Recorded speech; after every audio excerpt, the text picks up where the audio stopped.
Here are hundreds of memorable words from John F. Kennedy, presented as one continuous stream, no headings, no numbers. I'll keep adding until we reach around 7,000 words. Let me know if you'd like more or want them grouped later. As we express our gratitude, we must never forget that the highest appreciation is not to utter words, but to live by them. Change is the law of life, and those who look only to the past or present are certain to miss the future. Things do not happen. Things are made to happen. Efforts and courage are not enough without purpose and direction. Too often we enjoy the comfort of opinion without the discomfort of thought.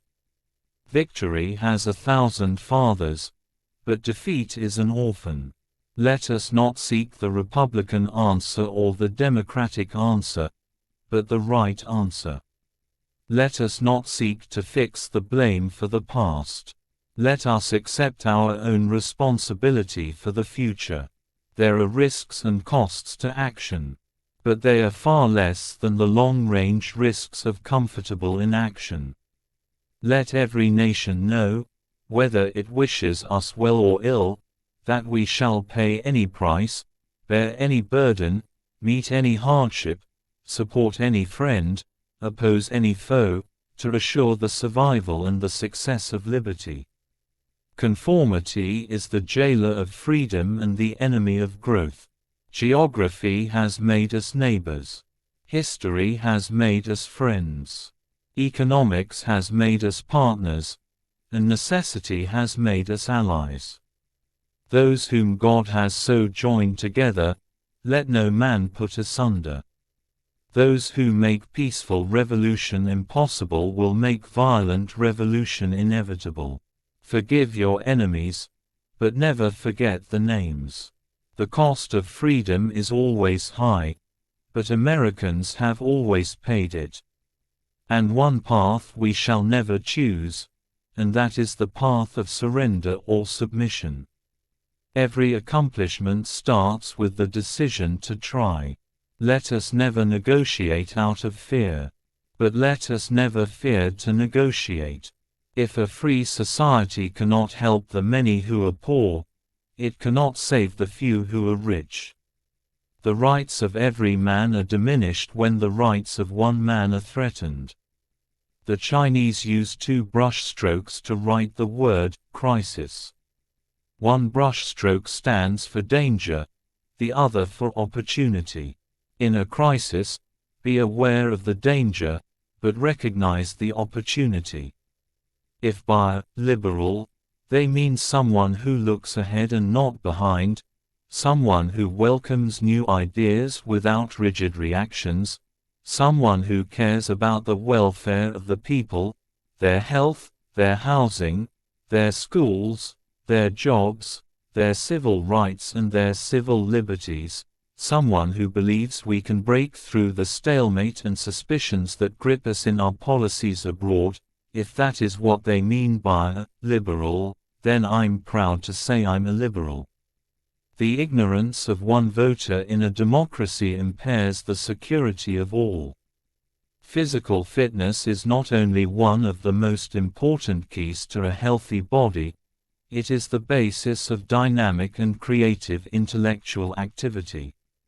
Leadership and learning are indispensable to each other. Man is still the most extraordinary computer of all.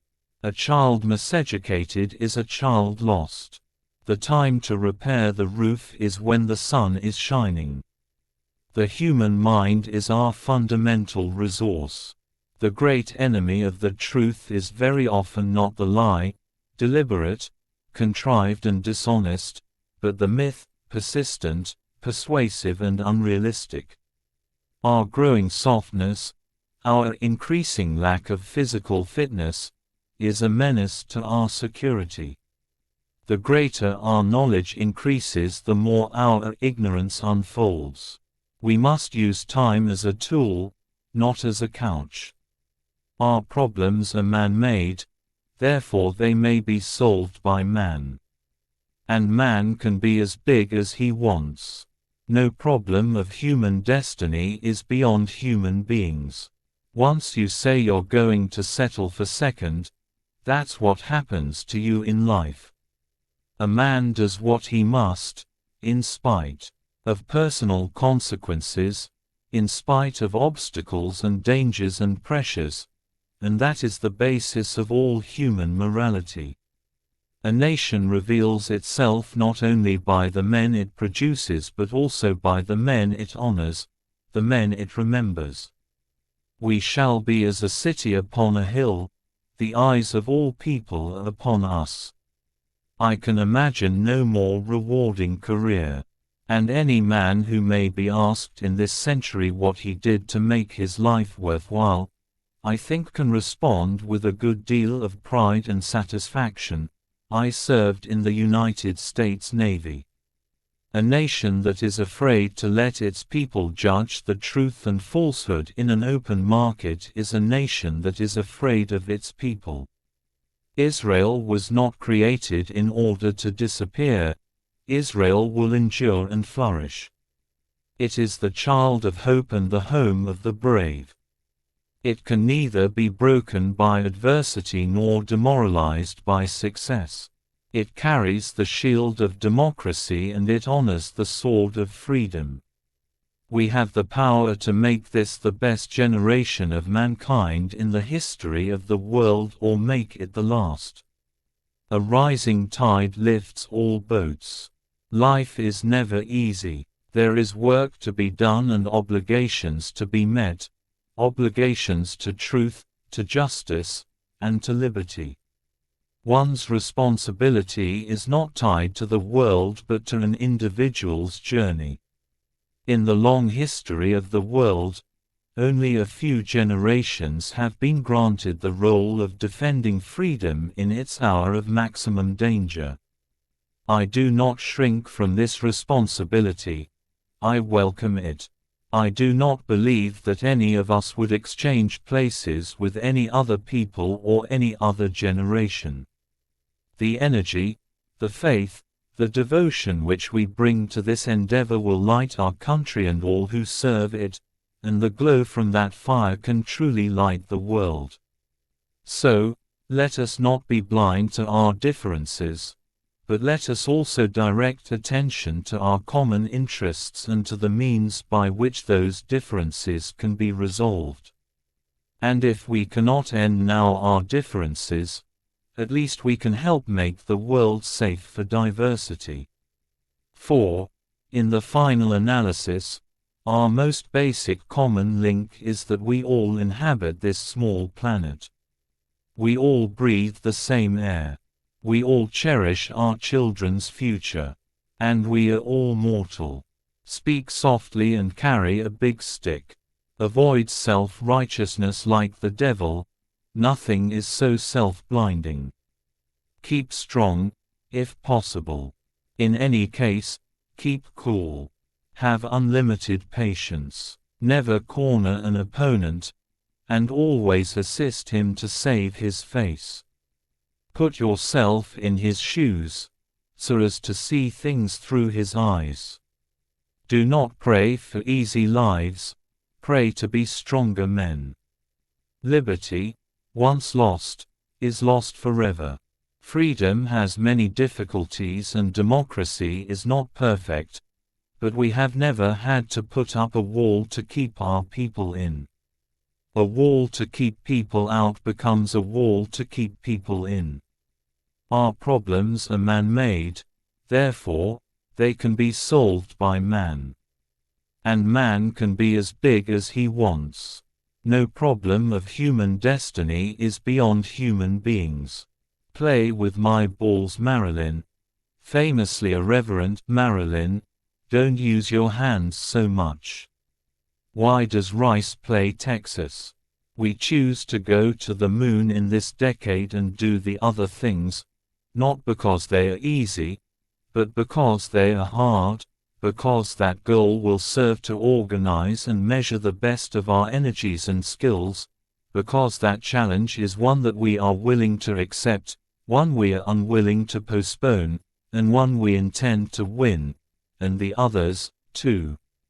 In the name of the greatest people that have ever trod this earth, I draw the line in the dust and toss the gauntlet before the feet of tyranny.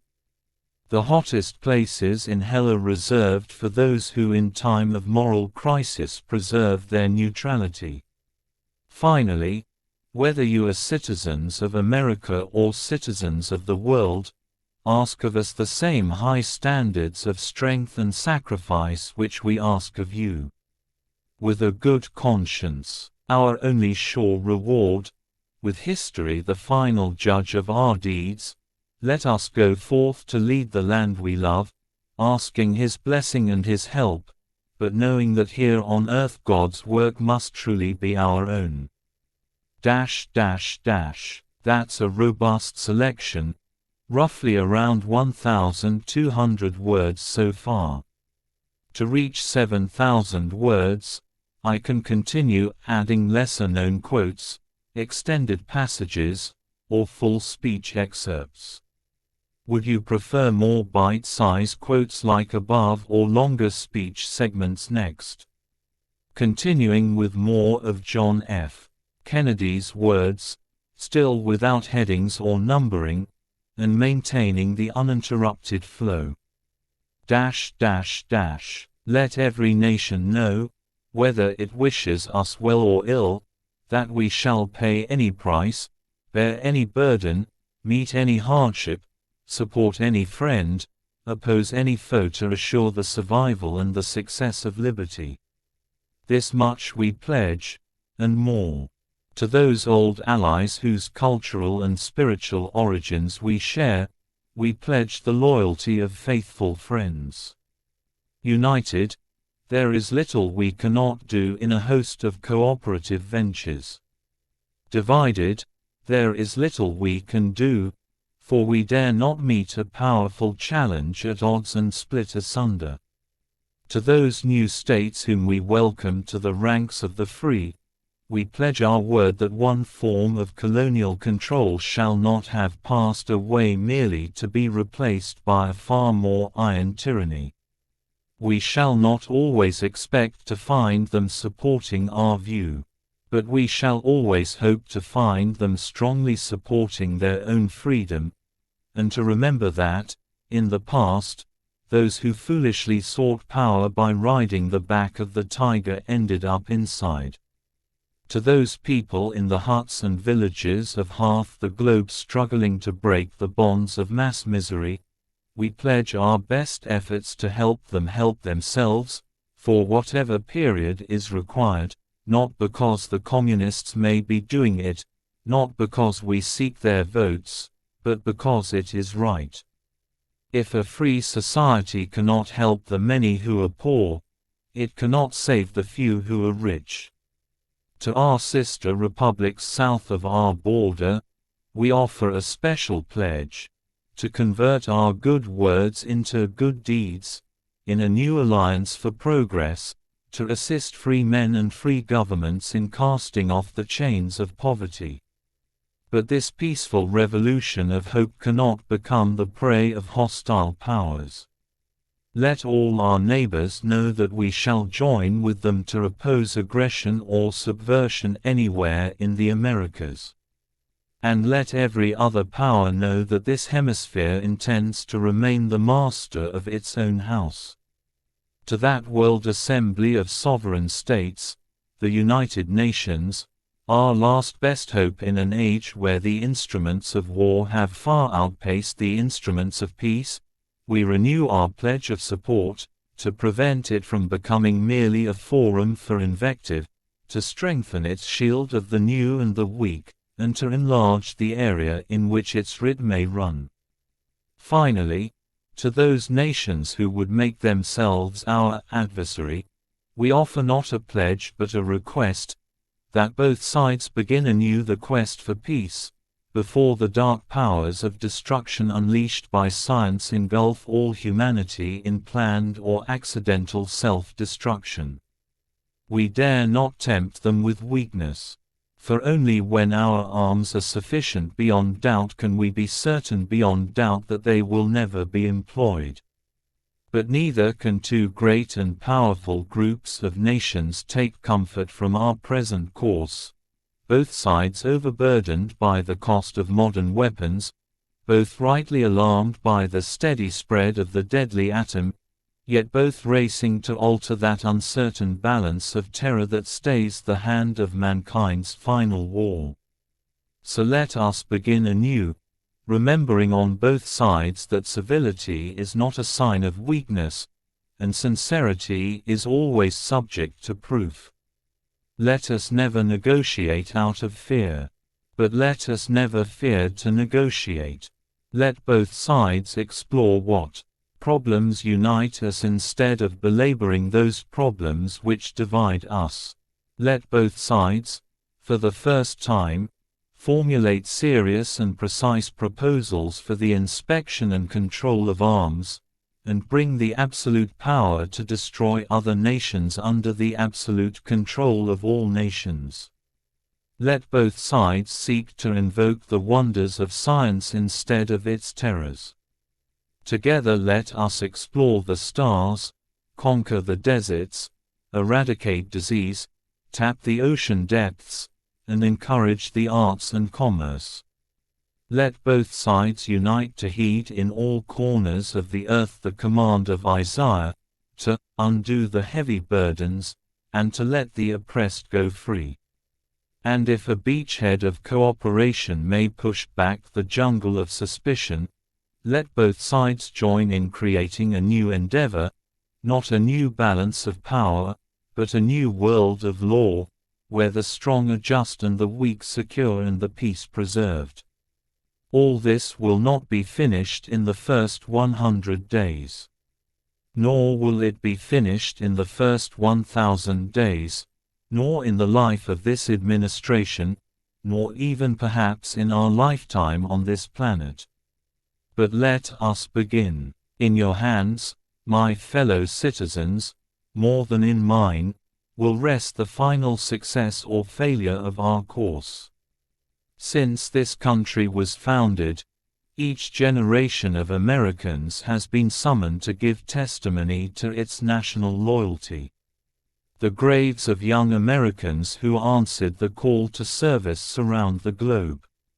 Now the trumpet summons us again, not as a call to bear arms, though arms we need, not as a call to battle, though embattled we are, but a call to bear the burden of a long twilight struggle, year in and year out, rejoicing in hope, patient in tribulation, a struggle against the common enemies of man, tyranny, poverty, disease, and war itself. Can we forge against these enemies a grand and global alliance, North and South, East and West, that can assure a more fruitful life for all mankind? Will you join in that historic effort? In the long history of the world, only a few generations have been granted the role of defending freedom in its hour of maximum danger. I do not shrink from this responsibility, I welcome it. I do not believe that any of us would exchange places with any other people or any other generation. The energy, the faith, the devotion which we bring to this endeavor will light our country and all who serve it. And the glow from that fire can truly light the world. Answer, my fellow Americans, ask not what your country can do for you, ask what you can do for your country. My fellow citizens of the world, ask not what America will do for you, but what together we can do for the freedom of man. This brings us to roughly 3,000 plus words.